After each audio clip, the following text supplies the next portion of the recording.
Hey everybody, it's Mark from Adroit Theory.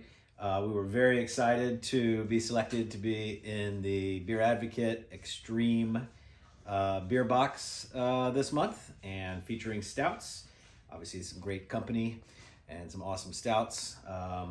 It's as I understand it, sold out, so I guess this is for everybody that have purchased the beer and kind of going through it. I do suggest you drink our beer, if not first, definitely at the early part of the sample, because this is a classic, old school, no fuss imperial stout.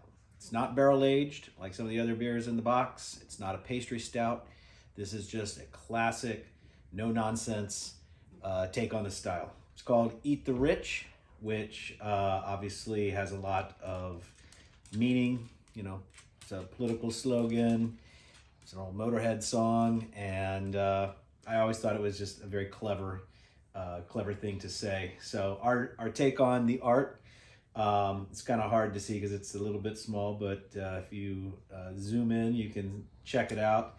But it's a dinner party at a fancy rich person's house, and they are eating one of the guests.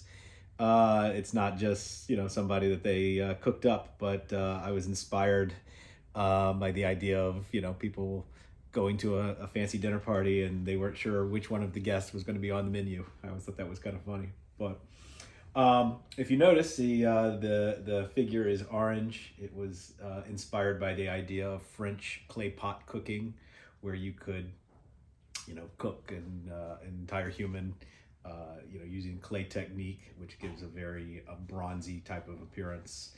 But if you notice on the label, it's kind of hard to see, but none of the other guests have any lips or skin around their mouth.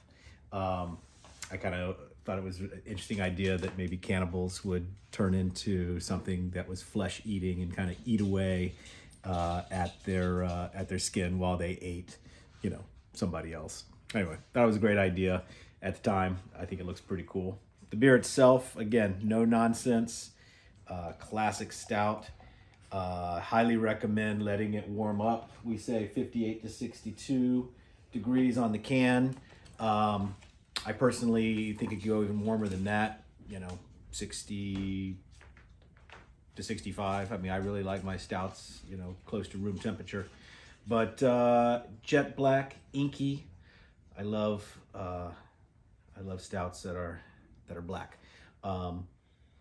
Obviously classic roast coffee, dark chocolate. You also, in my opinion, get a little bit of leather and even trace of tar. I like it. I think it really kind of bridges the balance between sweet and bitter. It's obviously got some sweetness to it. Obviously has some bitterness to it, but it's not aggressively hopped. And I think it's just very balanced to make it that much more drinkable, particularly given the high ABV, 12%. So cheers. I hope everybody enjoys drinking it, and come pay us a visit. Cheers.